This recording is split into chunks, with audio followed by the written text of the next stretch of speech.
Baik, selamat pagi. Perkenalkan, nama saya Sandy Rohani dengan NIM 2020-718.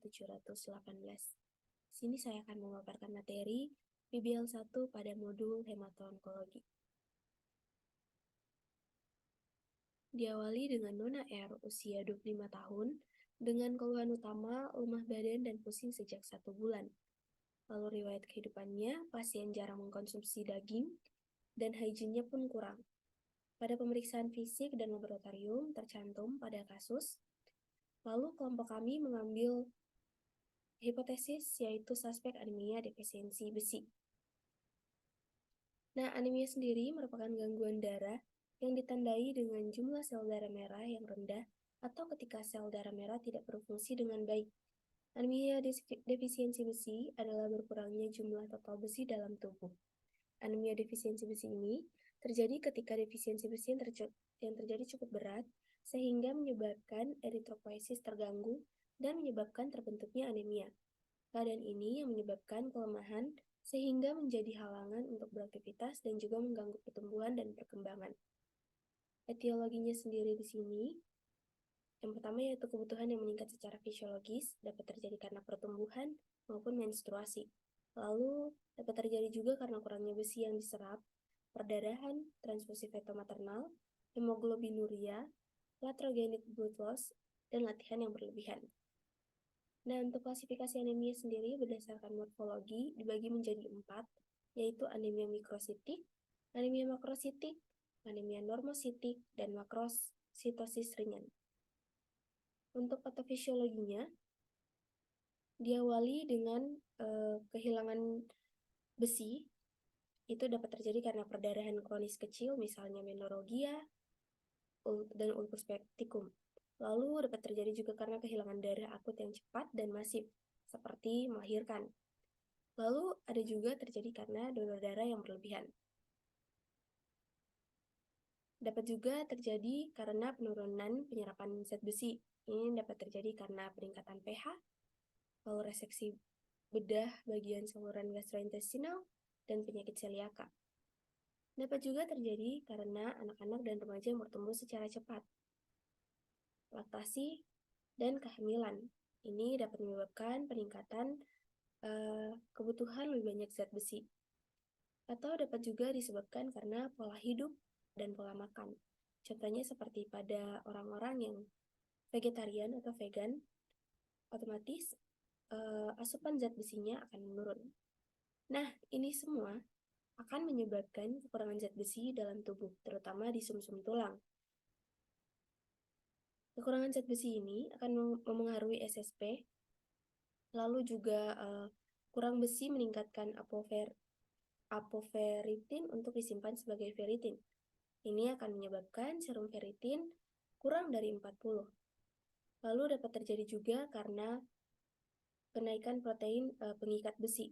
Ini dapat mengakibatkan TIBC yang tinggi. Dapat terjadi juga karena defisiensi besi yang menyebabkan penurunan ketebalan lapisan kolagen sklera putih. Ini dapat menyebabkan blue sklera. Nah, selanjutnya, kekurangan zat besi dalam tubuh tersebut akan mengakibatkan tidak cukupnya zat besi untuk mensintesis hem yang menyebabkan hemoglobin tidak cukup. Ini akan menyebabkan penurunan hemoglobin dan menurunnya sitoplasma sel darah merah yang akan menyebabkan hipokromia. Selanjutnya, hemoglobin yang tidak mencukupi tersebut akan mengakibatkan berkurangnya sintesis sel darah merah di sumsum tulang. Ini akan menyebabkan hematokrit. Nah, berkurangnya sintesis sel darah merah di sumsum tulang tersebut akan mengakibatkan anemia. Nah, anemia ini akan mengakibatkan penurunan jumlah sel darah merah yang mengakibatkan pucat seperti pada konjungtiva, telapak tangan, bibir, dan kuku. Lalu juga dapat mengakibatkan menurunnya hemoglobin yang menyebabkan kelelahan, intoleransi latihan, dan lekas marah. Lalu ada juga peningkatan pengiriman O2 ke jaringan, sehingga jantung akan memompa lebih banyak darah, yang akan menyebabkan takikardi. Dan juga ada mekanisme lainnya yang tidak diketahui, Ini akan menyebabkan koilonokia atau kuku sendok dan angular stomatitis. Nah, selanjutnya yaitu penegakan diagnosis. Untuk menegakkan diagnosis, ada 3 tahap, yaitu yang pertama anamnesis, pemeriksaan fisik, dan pemeriksaan penunjang. Untuk anamnesisnya sendiri di sini, yang pertama kita harus mengetahui identitas pasien berupa nama, usia, pekerjaan, dan alamat. Pada kasus, dikatakan bahwa pasien Nyonya R berusia 25 tahun dengan keluhan utama lemah badan dan pusing, lalu dia semakin kurus dalam onsetnya kurang dari 1 bulan. Lalu keluhan penyertanya juga terdapat mudah lelah, semakin kurus, sariawan yang terjadi onsetnya selama 1 minggu. Lalu pola hidupnya, hygiene-nya kurang, dan riwayat nutrisinya makanannya seadanya dan jarang makan daging. Untuk riwayat penyakit dan pengobatannya tidak ada, dan riwayat penyakit keluarga dan riwayat anemia juga tidak ada. Selanjutnya yaitu pemeriksaan fisik. Pemeriksaan fisik di sini yang pertama yaitu pucat yang menandakan anemia. Lalu pada pemeriksaan fisik oral itu terdapat antropik glossitis atau papilida atropi.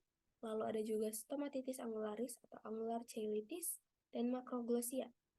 Lalu pada status volumenya terjadi ortopeni, takikardi, dan ejection murmur. Pada kulit terdapat hemolisis dan manifestasi perdarahan dan juga limfadenopati. Lalu ada juga koilonokia atau kuku sendok dan organomegali atau yaitu hemolisis dan keganasan. Dan untuk pemeriksaan penunjangnya di sini yaitu ada 3, yang pertama tes hematologi, tes biokimia, dan pemeriksaan sumsum tulang. Untuk tes hematologi dapat diperiksa hemoglobin, hematokrit, MCV, MCH, dan MCHC, lalu RDW, retikulosit, dan CHL. Pada tes biokimia dapat diperiksa serum ferritinin, TIBC atau total iron binding capacity, lalu ada zinc protoporphyrin, dan juga solub transferin reseptor. Dan yang ketiga itu pemeriksaan sumsum tulang. Ini untuk kadar normal dari pemeriksaan pada anemia defisiensi besi. Lalu untuk pemeriksaan penunjangnya didapatkan hasil yaitu HB pasien menurun dengan 8,3 gram per desiliter, hematokritnya juga menurun, eritrositnya juga menurun, MCV-nya menurun, MCH-nya menurun, dan retikulositnya juga menurun. Nah, dari penegakan diagnosis tersebut didapatkan bahwa diagnosis kami tegakkan yaitu anemia defisiensi besi. Nah, selanjutnya langkah yang dilakukan yaitu diagnosis banding. Diagnosis banding yang kami ambil di sini yang pertama yaitu anemia pada penyakit kronis dan anemia sideroblastik dan talasemia. Nah, dari definisinya sendiri, kalau pada anemia pada penyakit kronis, ini merupakan anemia yang muncul dalam beberapa bulan seiring dengan perkembangan penyakit kronis seperti infeksi TB, jamur, dan neoplasma.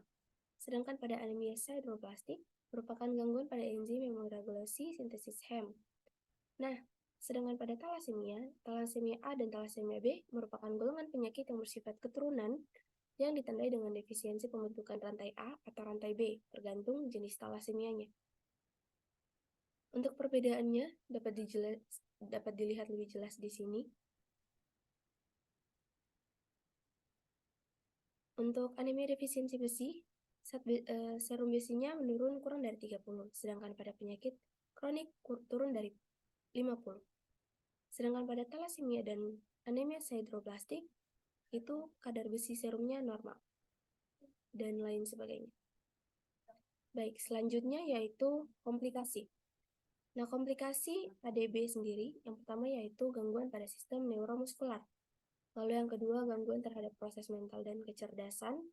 Yang ketiga yaitu masalah pada jantung, seperti aritmia dan gagal jantung.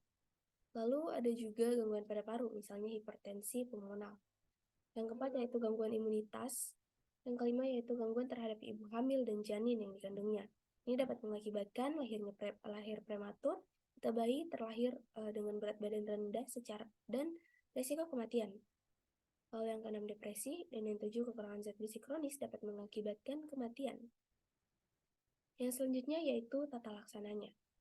Tata laksana di sini ada dua, yaitu farmakologi dan non-farmakologi.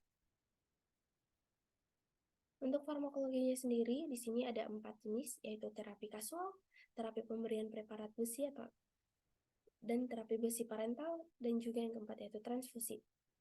Nah, untuk terapi kasualnya di sini dilakukan yaitu dengan cara mencari dan mengobati etiologinya. Lalu, pemberian preparat besi dapat diberikan pyrosulfat per oral selama 3 hingga 6 bulan. Lalu, untuk terapi besi parentalnya ini dapat diberikan secara subkutan atau intravena.